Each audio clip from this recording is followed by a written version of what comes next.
Sigue el muchacho de atrás. No, soy yo. Yo soy la siguiente.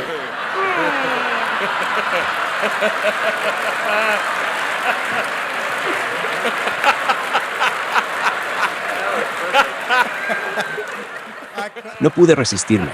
El diablo me obligó a hacerlo. Está bien, ahora es tu turno. Me alegra estar en la casa del Señor. Doctor MacArthur, usted dijo que Dios quiso la existencia del mal. ¿Podría explicar la diferencia entre querer y crear? Bueno, esa es una diferencia enorme. Explique. Well, Tienes algunas explicaciones que dar aquí. Dejando la ciencia a un lado, el Dr. Duncan hizo referencia 2 veces a 1 de Corintios 15:19. Y aunque al introducir mi pregunta quiero aclarar que soy un cristiano gozoso y que pasaré la eternidad con todos estos hermanos, hay personas a las que les doy testimonio que me dicen, ¿y si estás equivocado? ¿Y si Cristo no resucitó? ¿Qué hemos perdido? Yo tengo gozo, he ganado todo, pero ¿qué debería decirles? Sabes, el filósofo que también fue mencionado hoy, Blaise Pascal, formuló su famosa apuesta. Si apuestas tu vida a la fe cristiana y al morir descubres o quizá ni siquiera llegas a descubrir que no era verdad, no has perdido nada, porque igualmente habrás tenido una vida gozosa y la habrás vivido plenamente. En cambio, quien apuesta en contra y resulta que es verdad, pasará la eternidad en el infierno. Esa es una manera, digamos, bastante superficial de ver las cosas. Nunca me ha impresionado demasiado la apuesta, porque Pablo no es tan optimista. La referencia que él hace aquí es que si Cristo no resucitó, las implicaciones son enormes. No solo somos los más dignos de lástima de todos los hombres, sino que aún estamos en nuestros pecados. Además, nos convertimos en falsos testigos de Dios, porque hemos testificado que Dios resucitó a Cristo de entre los muertos, y entonces estaríamos siguiendo una mentira. Y aquellos que murieron antes que nosotros habrían perecido para siempre. Así que, como ves, las consecuencias son inmensas. Pero voy a callarme ahora, porque nuestros invitados están aquí, y ellos son el objeto de esta conversación. para quienes desean estar más cerca de Jesús y conocerlo mejor, escribí este libro de Cristología Reformada. Está disponible en Amazon a un precio muy accesible.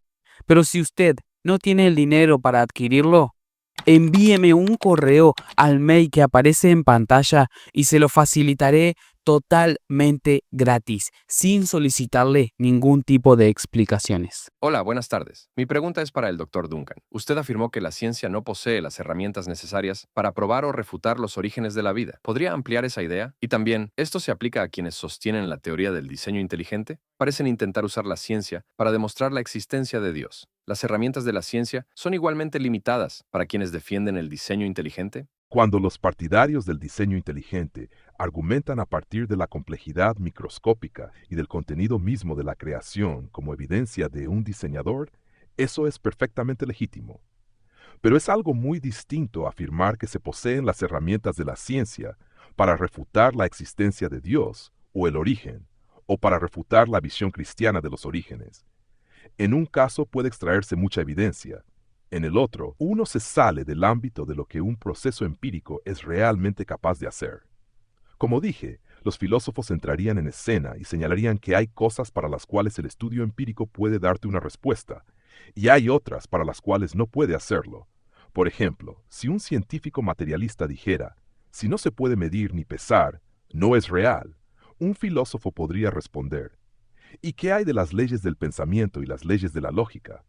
¿Podés pesarlas? ¿Podés medirlas? No. Entonces, ¿significa eso que no son reales? Y el materialista podría replicar, sí, no son reales, son solo convenciones sociales. Entonces el filósofo podría decir, bien, si son solo convenciones sociales, ¿puedo inventar mis propias leyes del pensamiento? En ese caso, acabo de inventar una ley que dice que yo siempre tengo razón y vos siempre estás equivocado. Por lo tanto, el cristianismo es verdadero. Así que existen límites respecto a lo que ciertos tipos de procesos pueden producir en cuanto a evidencia o conclusiones filosóficas. Pero el experto en eso es el que está sentado a mi lado, R.C. Sproul. Acabamos de establecer la regla de que solo uno de nosotros respondería, pero antes de morderme la lengua, tengo que decir algo. Una de las cosas que casi siempre se pasan por alto, excepto por personas como Anthony Flew en su libro más reciente y que también estaba claramente presente en Carl Sagan, es que la suposición metafísica detrás de toda ciencia es que el universo es cognoscible, es decir, que es inteligible. Eso clama por diseño. Si no hay estructura, si no hay diseño, entonces el universo, contrariamente a lo que afirma el señor Sagan, no es un cosmos, sino un caos, y por tanto es ininteligible. De modo que cuando un científico quiere descartar la idea de diseño en el universo, no solo está descartando la posibilidad de la teología y la filosofía, sino que está descartando toda posibilidad misma de la ciencia, porque el supuesto necesario para toda investigación científica es que hay algo ahí afuera que puede conocerse. Tengo una pregunta. Están hablando sobre los campus universitarios, el diseño inteligente y ese tipo de temas, y en los últimos años se ha desarrollado un foro, formado principalmente por científicos de la Universidad de California en San Diego, llamado Más allá de la creencia, Beyond Belief. Está disponible en video, en Internet, y creo que en noviembre comenzarán la tercera edición. Me pregunto si alguno de ustedes, o algún otro cristiano que conozcan, ha pensado en crear un foro llamado Más allá de la incredulidad, Beyond Disbelief, para ofrecer algún tipo de contrapeso a ese movimiento. Creo que las personas que lo organizan serían receptivas a tener cristianos allí. Simplemente no creo que sepan a qué teólogos invitar. Así que quisiera saber si han oído hablar de ello y si han pensado en algo así, porque sé que Beyond Belief también se realiza en otros campus. Y parece ser la expresión que usan quienes intentan promover el no creer en el cristianismo desde una perspectiva científica. Solo... Perdón, no soy contagioso. Pero creo que tenemos que entender de qué estamos hablando aquí. No existe tal cosa como la ciencia de la creación. No hay algo así como ciencia de la creación, porque la creación no puede explicarse científicamente. Eso te lleva a un lugar donde nunca habías estado en tu pensamiento. No más de lo que habría si intentaras observar a Lázaro después de haber salido de la tumba, viendo cómo caminaba, cómo comía, haciéndole algún tipo de examen médico y pretendiendo explicar con eso cómo volvió de entre los muertos. No estás hablando de algo que la ciencia pueda explicar. No hay una explicación científica para la creación. No es repetible, no es observable, no encaja en la ciencia. Es un milagro inmenso.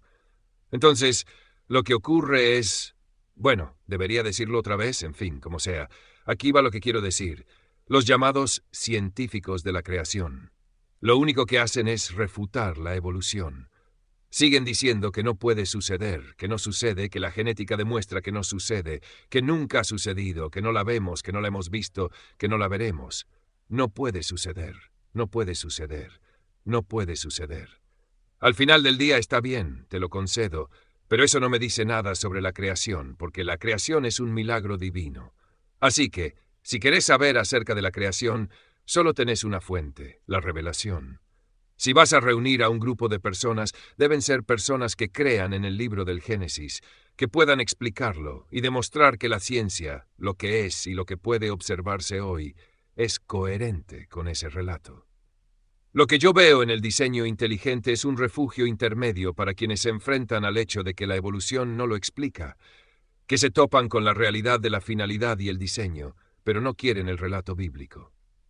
Así que veo al diseño inteligente como un punto medio seguro para quienes, al menos, son lo bastante honestos como para reconocer que el modelo evolutivo no funciona, pero que no están dispuestos a terminar con el Dios de las Escrituras y con la revelación divina.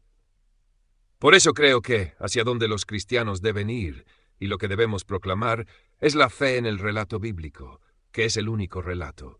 Es un testimonio ocular del propio Creador. No estoy familiarizado con ese grupo, pero diré lo siguiente. No sé qué hace exactamente Beyond Belief, ni cuál es el contenido de sus conferencias. Pero, respecto a cosas como los argumentos de Christopher Hitchens, Sam Harris o Richard Dawkins, yo lo único que quisiera hacer es darles el micrófono y decirles, por favor, sigan hablando, porque mientras más hablen, más gente van a llevar directamente a la Biblia, directamente al Evangelio. La visión de la vida que ellos intentan presentar después de haber destruido toda base de significado es tan vacía que no entiendo cómo un ser humano puede sobrevivir con ese nivel de nihilismo. Así que, denles el micrófono, dejen que sigan hablando, inviten a ese grupo a su universidad y estén listos para predicar el Evangelio después. Hola, señor MacArthur. Cuando usted habló sobre la relación que Dios tiene con el mal, utilizó las expresiones Él permite el mal y Él quiere el mal, y me parecen un poco diferentes. Una suena más activa y la otra más pasiva. Quisiera saber si podría explicar esa diferencia. Creo que simplemente estoy usando términos sencillos, no en un sentido técnico. El mal existe, Dios es Dios, y Él es absolutamente soberano. Por lo tanto, Dios permitió que el mal existiera. Si lo permitió, tuvo que quererlo. Permitirlo es simplemente el acto de su voluntad. Bien, esa es una distinción simple, sin implicar que Él sea quien lo causa. Y Dios se mantiene completamente apartado de ello. Incluso en Romanos 9, no llegué a señalarlo, vasos preparados para gloria está en verbo activo, mientras que vasos preparados para destrucción está en verbo pasivo. En cierto sentido, Dios incluso se distancia de eso. Así que Él asume toda la responsabilidad por los vasos preparados para gloria y ninguna por los vasos preparados para destrucción. En resumen, permitirlo es el efecto de su querer. Seguimos a Cristo en un mundo que lo ofende y lo niega. Pero si este material te fortalece en tu fe, suscríbete. En 2 Timoteo 3:16, cuando Pablo dice que toda la Escritura es inspirada por Dios, ¿a qué se refiere específicamente? ¿Está hablando de la Septuaginta? Y si es así, ¿qué implicaciones tiene eso en cuanto a la inspiración? En primer lugar, Pablo se está refiriendo a las escrituras del Antiguo Testamento, ya sea la traducción de los 70 o alguna otra traducción griega temprana, o al texto hebreo masorético. Sin embargo, sus palabras, por extensión, aplican a toda la escritura. Si observas el capítulo 5, él cita en un mismo versículo tanto el Antiguo como el Nuevo Testamento, y a ambos los llama escritura. Hola hermanos, gracias por estar aquí. Cuando compartimos el Evangelio, ¿qué tan importante es usar la ley para revelar el pecado y mostrar la necesidad del Salvador? ¿Y cómo puede hacerse eso sin caer en el legalismo? Es esencial que la persona entienda que la salvación es un rescate divino de la condenación eterna. No estamos salvando a la gente de una falta de propósito. No estamos ofreciendo un evangelio que los eleve unos cuantos peldaños en la escala de comodidad de la vida para hacerlos más prósperos, más felices o con mayor autoestima. Esto es una operación de rescate seria, de una condenación eterna. Y eso plantea la pregunta, ¿cómo me ocurrió esto? ¿Por qué me condenaría Dios? Soy una buena persona, y así sucesivamente. Eventualmente, si estás presentando el Evangelio con algún peso espiritual real, vas a llegar al punto en que esa persona se vea culpable ante Dios, como alguien que ha violado la ley de Dios. Y creo que el pecado supremo, y aquí es donde algunos métodos fallan cuando hacen que la gente recorra los 10 mandamientos, no es solo quebrantar mandamientos, sino lo que Jesús mismo dijo: serás condenado porque no creíste en mí. Tarde o temprano hay que ir más allá de los 10 mandamientos hasta el gran pecado de todos los pecados, que es rechazar a Jesucristo. Pero considero necesario que las personas comprendan que Dios es santo y justo, y que lo ha revelado en las Escrituras, y que ha establecido la ley, no solo la ley externa de los 10 mandamientos, sino que en el Sermón del Monte Jesús la lleva al interior del corazón y la amplía hasta incluir el rechazo a Él. Deben entender las consecuencias de haber violado la ley de Dios. Eso nos lleva de nuevo a Romanos 10. Deben entender que Dios es mucho más justo de lo que creen, y ellos mucho menos justos de lo que imaginan, y que esa separación es imposible de cerrar por sí mismos. Necesitan un Redentor y un Salvador que los rescate de las consecuencias de esas violaciones, que son implacables y eternas. Y luego entra Romanos 3. No hay justo, ni aun uno. No hay quien haga lo bueno. Todo eso, por supuesto, proviene de los textos del Antiguo Testamento. Así que sí, creo que es fundamental entender esto, no de manera superficial ni de un modo que humille. A veces se escucha a personas que dicen: tienes que enfrentarlo, eres un mentiroso, un adúltero, un blasfemo. Pero hay mucho más que comprender detrás de eso. Aún así, creo que es esencial. El Evangelio solo tiene sentido cuando se entiende el juicio divino. Dr. MacArthur, todavía dentro de esta búsqueda sobre el origen del mal, considerando que de la nada no puede surgir algo, si Satanás era un ángel caído y vino a corromper el jardín del Edén, ¿qué fue lo que hizo que el diablo hiciera lo que hizo? En otras palabras, ¿De dónde provino el mal en el diablo? ¿Y por qué? Y como pregunta final, ¿podría explicar qué es una dispensación con fugas? Bien, quédate ahí para hacer la segunda pregunta. A ver, déjame complicar aún más tu pregunta. La tentación que sintió Satanás, teóricamente, no vino de fuera de él. Teóricamente tampoco vino de dentro de él, porque era santo en cierto sentido, y no había nada impuro fuera de él, lo que hace que el dilema sea aún peor, ¿verdad? En cierto sentido. Así que si esperas que te responda de dónde vino, espero que así sea, no puedo hacerlo. No soy capaz de hacerlo. Excepto por darte una pequeña pista, cuando hablé de la privación, o más precisamente del concepto metafísico de que, debido a que existe el bien, en sí mismo eso plantea el problema del mal. Es decir, el mal es lo opuesto a lo que Dios hizo, lo opuesto a lo que Dios creó. Pero aún así tenemos el dilema final.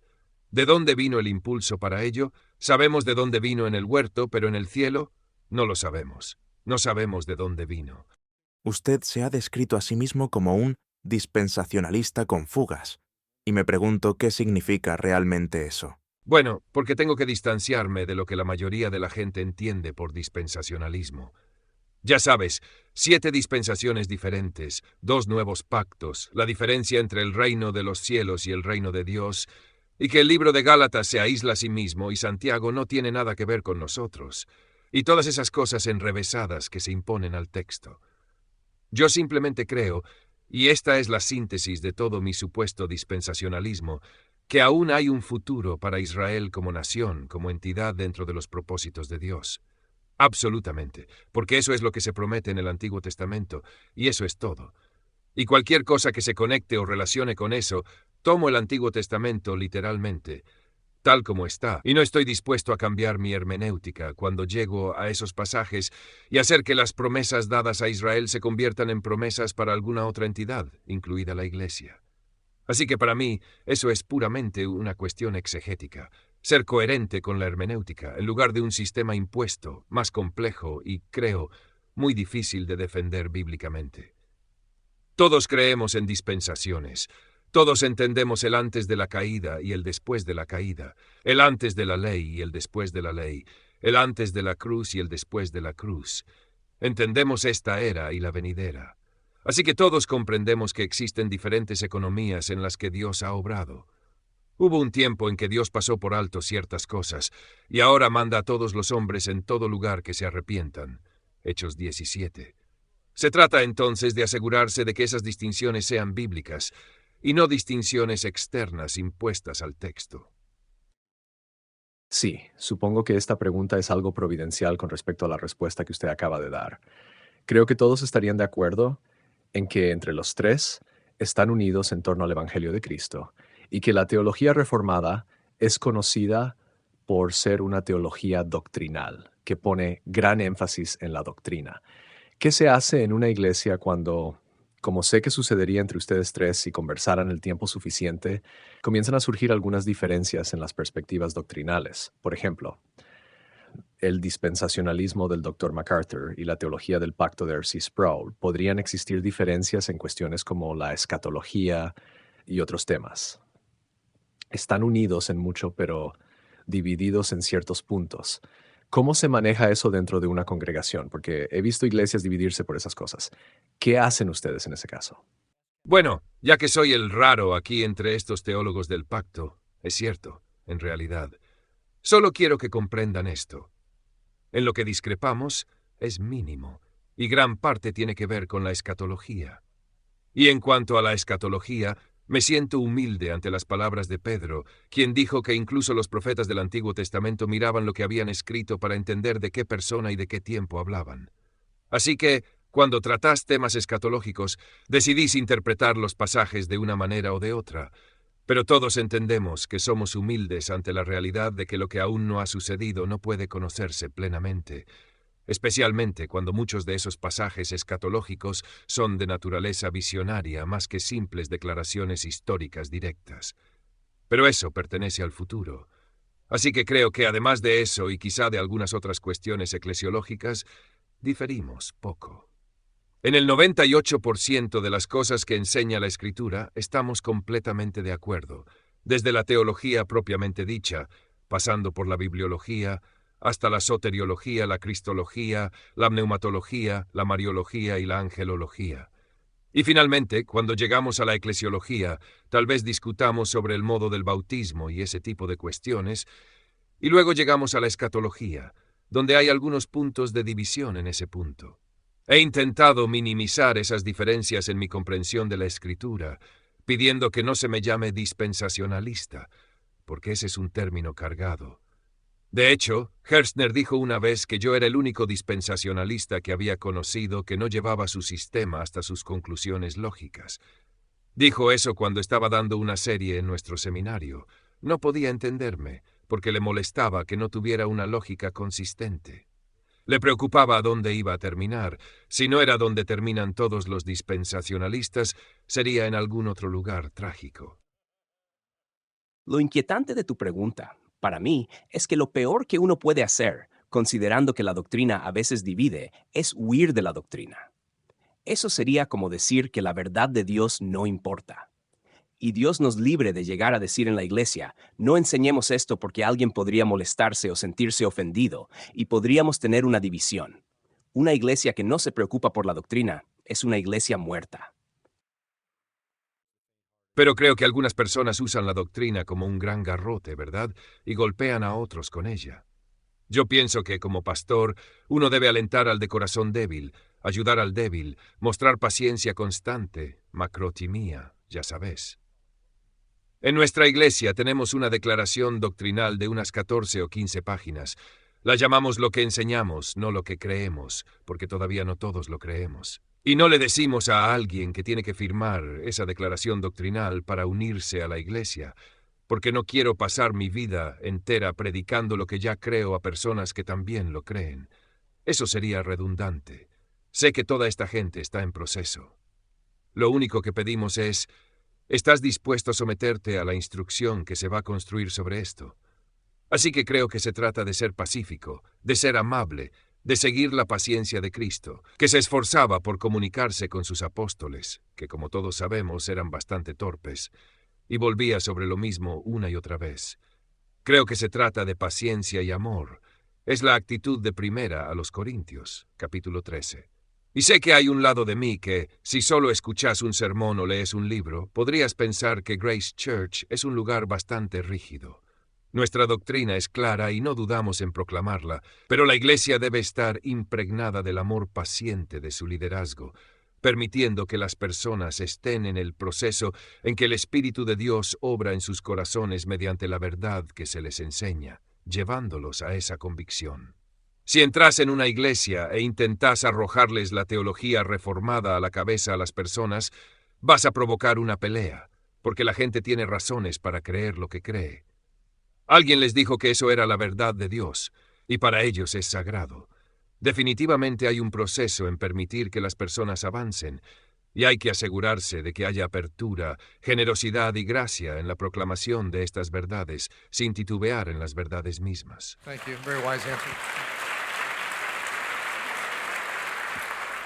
Mi pregunta es para John MacArthur.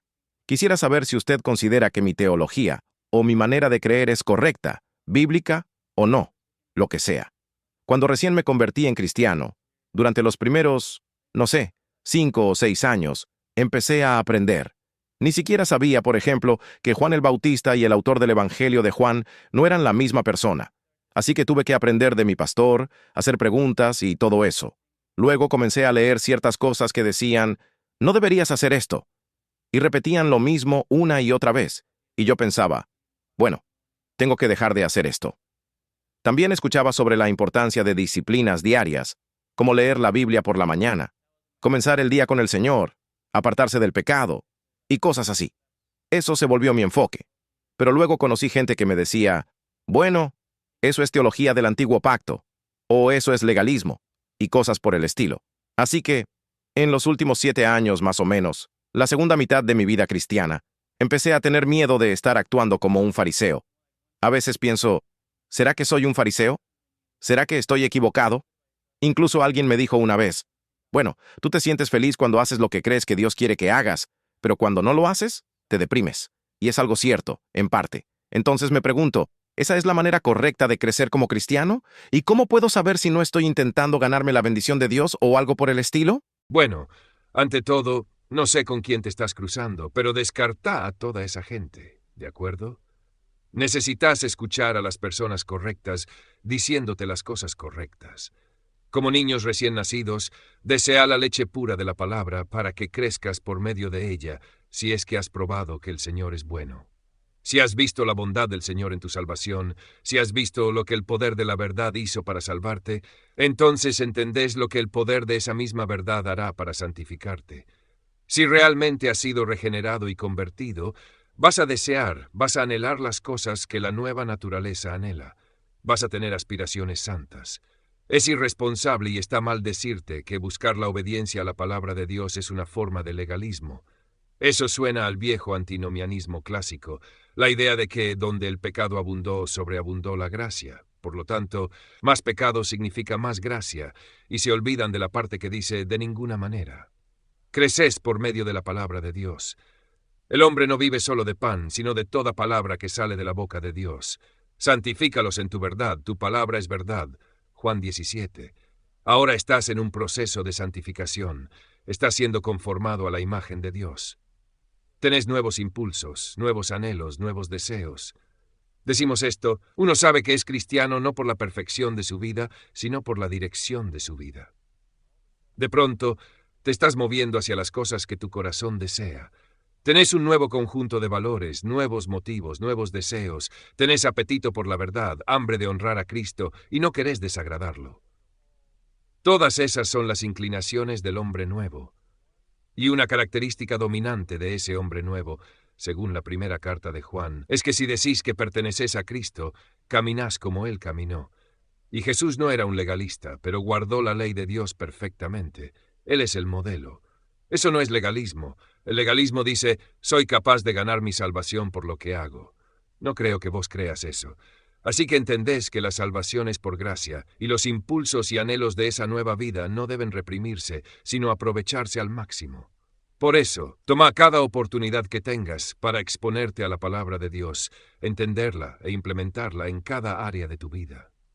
Esa es la otra parte de mi pregunta. Cuando, como cristiano, hago algo que sé que está mal y peco o fracaso, ¿eso afecta mi comunión con Dios? Porque, como dice el Dr. Hanna, el pecado rompe esa comunión con Él. Creo que es así, porque siempre he pensado que el pecado interrumpe mi cercanía con Dios. Por eso incluí esa parte en mi pregunta. Claro, eso no va a cambiar tu salvación, porque la salvación existe para librarte del pecado, y eso es eterno. Pero por eso Juan dijo, estas cosas os escribo para que vuestro gozo sea completo. Les escribe a creyentes y les enseña cómo tener gozo pleno. El gozo pleno proviene de la obediencia. Jesús dijo, bienaventurado el hombre que oye mi palabra y la pone por obra.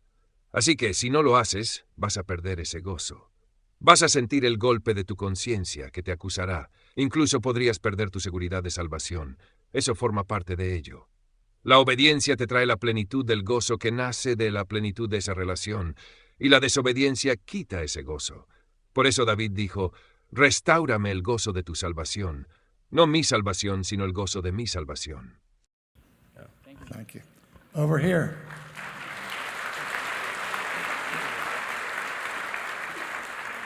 Esta pregunta es para el Dr. MacArthur. ¿Podría decirme si usted cree que Dios todavía nos envía profetas en la actualidad? Y si su respuesta es sí, ¿cómo podríamos reconocerlos? Y si no, ¿por qué no? ¿Y en qué parte de la Biblia podríamos encontrar fundamento para eso? No creo que Dios esté dando revelación directa hoy.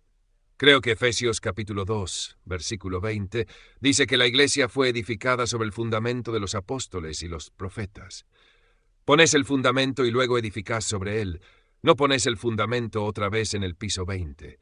Así que pienso que el don único del Nuevo Testamento, el del profeta, consistía en hablar revelación divina, no tanto a nivel de escritura, sino en un nivel práctico dentro de la vida de la iglesia.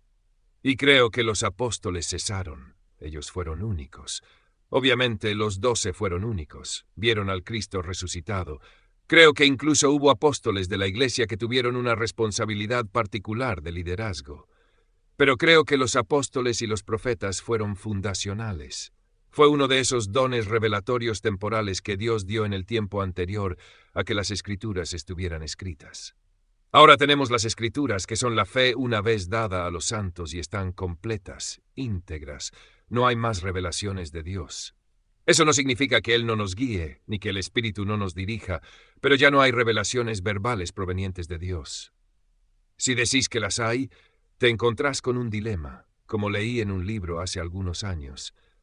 Cuando alguien se levanta en tu iglesia y da una profecía, o la recibió de Dios o no la recibió, bueno, eso no es de ayuda. ¿Acaso se enciende una luz roja en su cabeza cuando viene de Dios? Eso no ayuda. Creo que claramente, en todas las epístolas del Nuevo Testamento, la Iglesia no está esperando nuevas profecías. Está bajo la dirección del Espíritu Santo mediante la palabra. Así que no creo. Sé que hay personas que no creen en el cese de los dones en ese punto y piensan que aún existen profetas hoy, pero han tenido que redefinir el don. Han tenido que decir que estos profetas modernos pueden equivocarse, que a menudo se equivocan, y que no deben ser juzgados según el estándar bíblico del profeta, que era, si te equivocas, te apedrean, ¿verdad? Eso es lo que dicen. Sí, y retroceden si uno les pregunta, ¿quieres decir que eres un agente de revelación? ¿Que tus enseñanzas deberían incluirse en la próxima edición del Nuevo Testamento? La mayoría responde, bueno, soy un profeta, pero no llegaría tan lejos. Sacamos la concordancia y ponemos palabras de Tom. Exacto. Y añadiría esto. Si alguna vez te encuentras con personas que afirman seriamente ser profetas o apóstoles en el sentido bíblico, huye por tu vida. Y también diría, guarda bien tu billetera.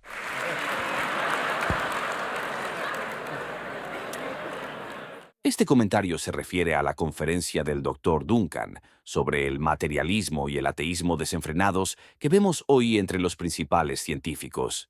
Soy un gran admirador de Søren Kierkegaard y creo que él respondió esa cuestión hace unos 160 años.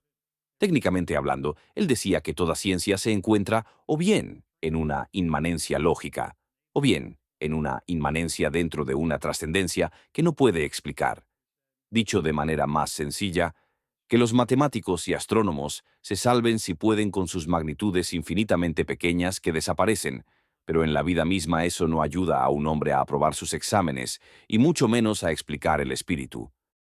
Hay muchas cosas buenas en Kierkegaard, pero cuidado, la verdad no es subjetividad. Ese es un concepto desastroso que él le dejó al mundo. No estoy seguro de que realmente lo haya querido decir de la manera en que muchos de sus contemporáneos lo interpretan, porque yo mismo siempre he sido un gran admirador de Kierkegaard. Pero, en fin, tengan cuidado con eso. Bien, sigamos por aquí. Dr. MacArthur, lo seguí perfectamente cuando hablaba sobre la soberanía del Señor y sobre que Él ha querido que el mal exista. Pero me perdí por completo cuando comenzó a hablar acerca de la ira de Dios. ¿Con quién está enojado? ¿De qué está enojado? Si Él mismo ha determinado todas las cosas, ¿por qué estaría airado? Dios no se enoja en el sentido en que nosotros lo pensamos, como si algunos días estuviera contento y otros enojado. Dios está airado todo el tiempo con su creación. Está airado todo el tiempo contra el pecado. Está airado cada hora de cada día por causa del pecado, porque todos los atributos de Dios están siempre plenamente activos en todo momento. También es amoroso todo el tiempo, misericordioso todo el tiempo, compasivo todo el tiempo, y así sucesivamente. Así que no debemos pensar en Dios como alguien que se irrita un día determinado y decide inundar algún país. La ira de Dios es una realidad constante. Dios está airado, y necesariamente lo está. Dios está airado, y debe estarlo, por todo lo que viola su santidad. Tiene que ser así.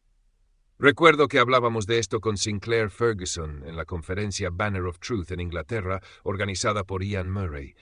Surgió la pregunta de por qué Jesús dijo, cuando fue al huerto, «Padre, si es posible, pasa de mí esta copa». Y Sinclair dijo, si no lo hubiera dicho, no habría sido coherente con su naturaleza santa, porque estaba a punto de convertirse en objeto de la ira de Dios, en sustituto portador de pecado. Eso repugnaba todo lo que había en él. Era esperable que dijera eso, porque para él resultaba contrario a su naturaleza soportar el pecado. Para nosotros, hacer lo correcto suele ir contra nuestra naturaleza. Para él, pecar iba contra la suya. Dios está todo el tiempo airado con el pecado, porque éste viola su santidad y contamina su universo. y Él juzgará a todo pecador. Pero al mismo tiempo, todos sus otros atributos actúan también. No es como cuando nosotros nos enojamos y todo lo demás desaparece. ¿A eso te referís? De verdad intento entenderlo.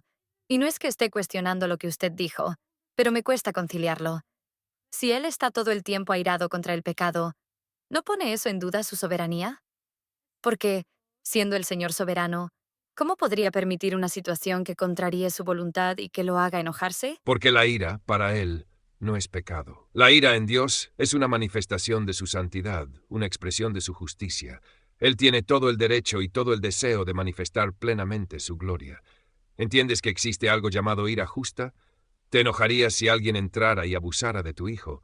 ¿Te enojarías si alguien asesinara a un miembro de tu familia? Esa sería una indignación justa. La ira de Dios es siempre una ira justa, nunca es una ira pecaminosa. Y es coherente con su justicia tener esa ira. ¿Puedo agregar algo, solo para reforzar su punto?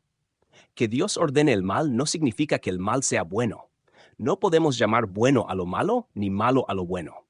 Eso no es lo que John está diciendo.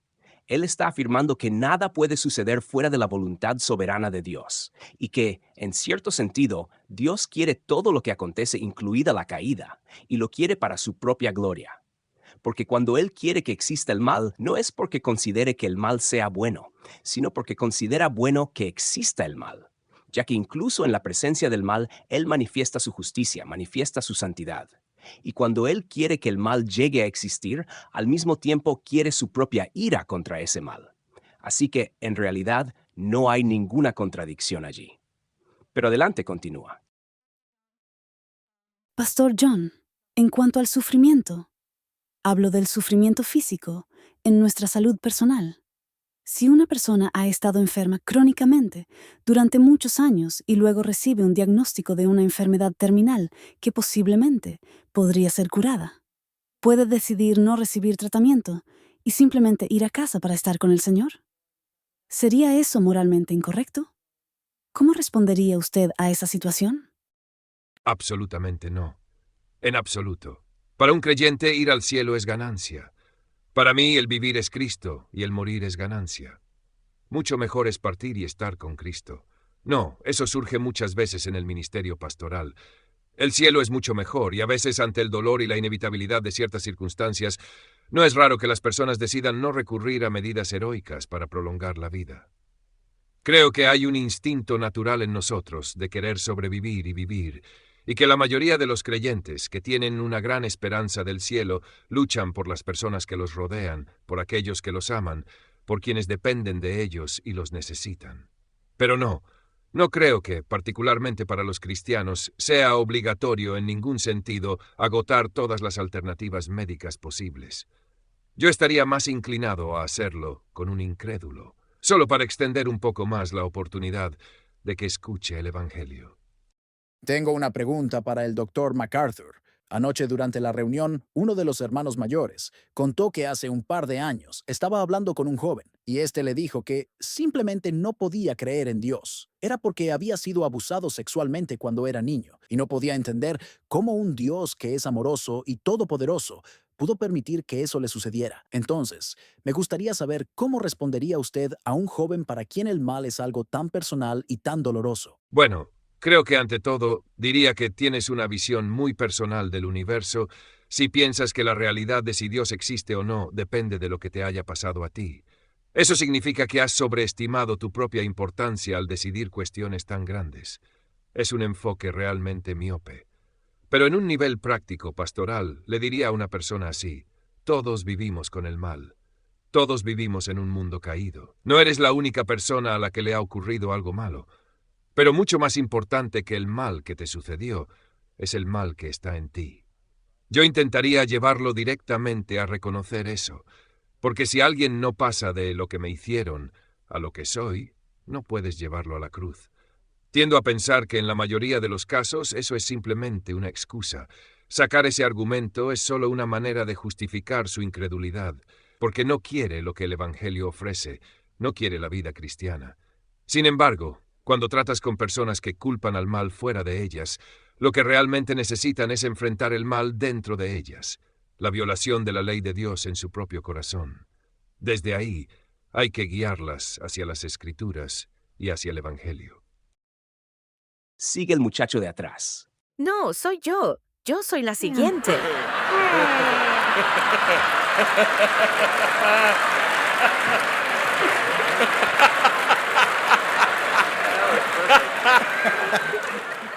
No pude resistirme. El diablo me obligó a hacerlo. Está bien, ahora es tu turno. Me alegra estar en la casa del Señor. Doctor MacArthur, usted dijo que Dios quiso la existencia del mal. ¿Podría explicar la diferencia entre querer y crear? Bueno, esa es una diferencia enorme. Explique. Wow. Tienes algunas explicaciones que dar aquí. ¿Qué te parece esto? Puedo querer muchas cosas, pero no puedo crear nada. Es un concepto completamente distinto. Dios crea y Él quiere permitir cosas que no crea. Y no se trata de un objeto, sino de una realidad. Hay que volver a esa idea metafísica. El mal es la violación o rebelión contra lo que Dios creó, una rebelión que Él quiso permitir, pero que no dirigió ni encabezó. Entiendo que estas preguntas, en última instancia, se resuelven en nuestra confianza en las Escrituras, y hasta allí podemos llegar. Si seguís presionando demasiado este asunto, vas a terminar debajo de la cama recitando el alfabeto griego. En algún punto hay que descansar en el hecho de que tengo un cerebro pequeño, soy una criatura finita, y nunca voy a poder encerrar dentro de mi mente finita, la mente infinita de Dios. Así que me conformo con tomar la revelación de las Escrituras y descansar en eso. O creo que Dios quiso permitir el mal, o no lo quiso. Si lo quiso, entonces Él lo controla. Si no lo quiso, entonces el mal lo controla a Él. Y si tengo un Dios que está bajo el poder del mal, entonces no tengo al Dios de las Escrituras, ni tengo un Dios en quien pueda confiar para el futuro. Mi pregunta es para el Dr. MacArthur. Me gustó lo que dijo, pero quisiera saber qué le respondería a alguien que está viviendo una tragedia en este mismo momento. Por ejemplo, alguien que acaba de perder a su hijo y que no es creyente, o incluso, si lo fuera. ¿Qué se le puede decir a una persona que está pasando por eso ahora? Porque lo que usted dice es verdad, pero suena duro. ¿Qué se le dice a alguien que está en medio de ese dolor? ¿Puedo intervenir, John? Sí, por favor. Uno de mis ejemplos favoritos. Ya he hablado más de lo que sé. Vi una vez un programa en The 700 Club. Pat Robertson estaba entrevistando a una joven mujer que tenía 2 hijos, de entre 1 y 3 años, y que en incidentes separados había perdido trágicamente a ambos. Ella lloraba desconsoladamente y decía, ¿cómo pudo Dios permitir que esto ocurriera? Es impensable. Pat Robertson, tratando con todas sus fuerzas de consolarla, le decía, no puedes culpar a Dios por esto. Dios no tuvo nada que ver. Esto es consecuencia del mundo caído, es obra del diablo, de todo menos de Dios. Yo estaba sentado viendo el programa y empecé a hablarle al televisor. Oh, Pat, por favor, no le digas a esta mujer que Dios no tuvo nada que ver con eso, porque acabas de quitarle toda esperanza de encontrar algún propósito redentor en su dolor. Bíblicamente es Dios quien da y es Dios quien quita. Como citó John antes, una y otra vez la Escritura afirma que Él trae prosperidad y Él trae calamidad. Eso no es dureza. Lo que debemos decirle a la gente es que su única esperanza en medio del dolor y del sufrimiento es saber que esto no es un accidente, sino que detrás de todo está la sabiduría suprema de un Dios amoroso, trascendente y santo. Puede que hoy no sea posible entender por qué, pero este es su mundo. Y díganme, ¿quién más querrían que estuviera a cargo de Él, sino el Dios creador? Puede que eso suene difícil, pero no es cruel ni despiadado. Es la verdad que debemos proclamar para ofrecer a las personas cualquier esperanza posible en medio de su sufrimiento. Si Dios no tuvo nada que ver con eso, no que lo haya hecho directamente, pero si no tuvo nada que ver, entonces nadie está a cargo del universo, y nada tiene sentido. Pero si Dios sí tuvo algo que ver, si todo encajó dentro de su plan, entonces todo está bajo su control, y todo tiene significado, y todo apunta de nuevo a Él y a su gloria. Y con el tiempo, las personas verdaderamente cristianas comienzan a ver esas cosas en retrospectiva. Pueden darte una lista de cosas que reconocen que Dios hizo en respuesta a lo que en su momento parecía una tragedia. Al mirar atrás, con el paso del tiempo, lo entienden. Así que es mejor saber que Dios está en control, porque entonces hay esperanza y cada situación, por difícil que sea, se vuelve redimida. Muy bien, tenemos a John Duncan. Mañana tendremos otra sesión de preguntas y respuestas, ¿verdad? Perfecto. Solo les aviso que tenemos tiempo para 2 más, una aquí y otra allá. El resto puede sentarse y esperar hasta mañana. Así que, adelante, te toca. Tengo algunos amigos de la familia y, además, he leído en la prensa sobre la creciente aceptación y adaptación del pensamiento oriental.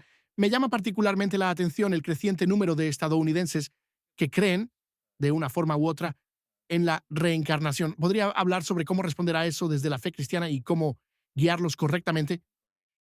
Bueno, primero que nada, la gente tiene esta idea de la reencarnación porque quiere la esperanza de volver una segunda vez, y así sucesivamente. Pero en las teorías de la reencarnación, que existen desde los días presocráticos, con matemáticos como Pitágoras y su idea de la transmigración del alma, aparece este concepto de que en la siguiente encarnación uno no tiene ningún recuerdo consciente del anterior. Entonces, ¿cuál es el sentido de todo eso? Si no hay continuidad de existencia personal ni de conciencia entre quién soy ahora, quién fui antes y quién seré después, todo se vuelve algo sin sentido. No tiene propósito. En realidad, es simplemente una proyección de deseos. Nunca he podido darle mucha credibilidad a esa idea. Bueno, quiero decir, en realidad es aún peor en el pensamiento oriental, porque en el pensamiento oriental la reencarnación no es la meta. No, la meta es la aniquilación. El nirvana es la meta, y en él no hay nada. La reencarnación, de hecho, es una maldición. Es el karma que vuelve sobre ti. Así que si llevas una mala vida, vuelves reencarnado, por ejemplo, una mosca doméstica. Nosotros los occidentales hemos convertido en algo casi de fantasía la visión profundamente deprimente de la reencarnación que existe en las religiones orientales. Muy bien. Y tú tienes el maravilloso privilegio de hacer la última pregunta de esta sesión de preguntas y respuestas. Haré lo posible por estar a la altura, Dr. Sproul. A la luz de los tiempos tan difíciles en los que vivimos, y aunque mi mente ya empieza a fallarme, en medio de estos tiempos problemáticos han surgido muchas enseñanzas que animan a los cristianos a tratar de redimir y preservar su cultura. Mi pregunta es, ¿cuál es la responsabilidad del cristiano frente a su cultura? Y tiene 45 segundos o menos para responder. Muy brevemente, yo diría lo siguiente. Muchos cristianos oran constantemente por un avivamiento, y lo que entiendo por avivamiento es una renovación de vida, donde hay muchas conversiones, un gran aumento en el número de personas que vienen a Cristo. Eso es algo maravilloso, y ciertamente es el propósito de la evangelización. Pero bien, ¿qué ocurre después de que las personas son convertidas? Siempre he estado profundamente comprometido con la idea de una nueva reforma. Y una reforma significa un cambio en las formas de una estructura existente. Necesitamos nuevas formas dentro de la cultura, porque las viejas están decayendo, muriendo, corrompiéndose. Sin embargo, creo que la reforma comienza en la iglesia. Comienza cuando aquellos que han sido avivados, aquellos que han sido regenerados por el Espíritu Santo, crecen de la infancia espiritual a la madurez y empiezan a manifestar y ejercer una vida piadosa en esa madurez. Si eso sucede en un número suficiente de personas, las estructuras cambian. Así ha ocurrido históricamente, porque la fe cristiana tiene implicaciones para toda área de la vida. Para la economía, el pensamiento político, la educación, la estética, para cada esfera de la existencia humana, que es justamente lo que abarca la cultura. No necesitamos tomar el control de las estructuras políticas de una nación para reformar su cultura. Esa es la última de mis preocupaciones. Lo que me preocupa es ser sal y luz, manifestando el poder del Evangelio en cada rincón de la cultura. Consigue en Amazon esta edición, que es la versión más completa de la obra El progreso del peregrino. Viene enriquecida con ilustraciones, referencias bíblicas, una guía de estudio y un mapa del viaje espiritual hacia la ciudad celestial. En la descripción y en el comentario fijado te dejo el enlace y una muestra del libro. Además, si quieres descubrir por qué este clásico transformó a tantos cristianos, mira ahora este video, que es una reseña con los comentarios de Sugel Michelin, John MacArthur y Charles Spurgeon.